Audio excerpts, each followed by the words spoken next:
Darjeeling, often called the Queen of the Hills, has a rich and complex history that intertwines its natural beauty, strategic importance, and cultural diversity. Located in the Indian state of West Bengal, Darjeeling is famous for its stunning Himalayan views, vibrant tea gardens, and colonial heritage.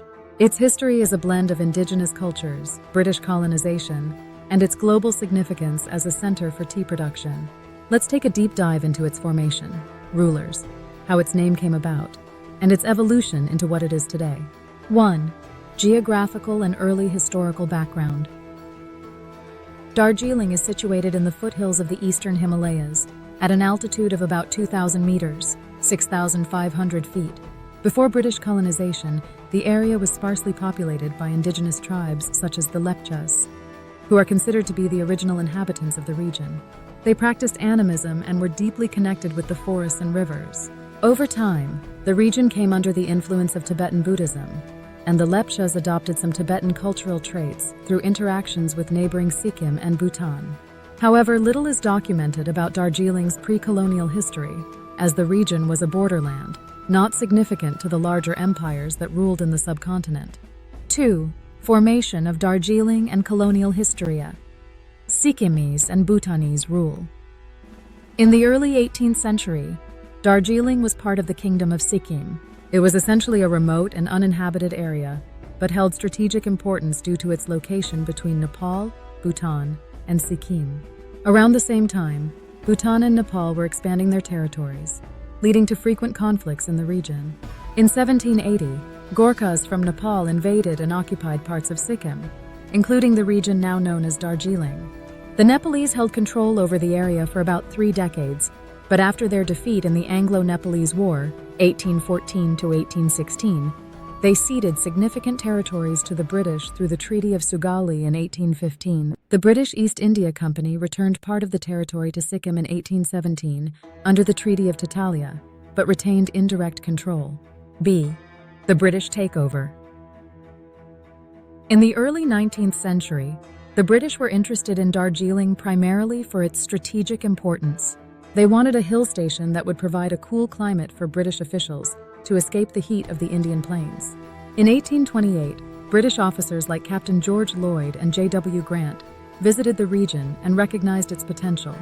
By 1835, the British persuaded the Chogyal, king of Sikkim, to lease Darjeeling to them in exchange for a stipend. The region was largely uninhabited, with only a few scattered Lepcha villages, but the British began developing it as a sanatorium, a health resort, and a military outpost. 3. Growth of Darjeeling. Tea and the British era.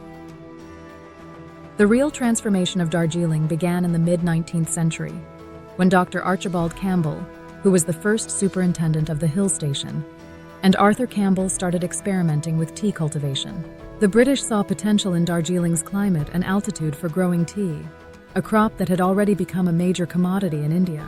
By the 1860s, tea plantations had begun to spring up across the region. Chinese tea seeds were initially planted, but it was the hybridization of these with indigenous varieties that gave rise to Darjeeling tea's distinctive flavor. The region quickly became one of the world's premier tea producers, renowned for its high-quality tea, often called the champagne of teas.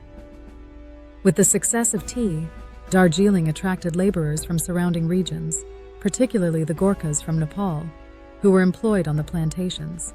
Over time, the demographic of Darjeeling shifted, and today, the majority of its population is of Nepali origin, a legacy of the labor migration that began during the British colonial period.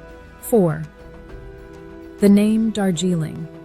The name Darjeeling is believed to be derived from the Tibetan words Dorje, meaning thunderbolt, and Ling, meaning place or land.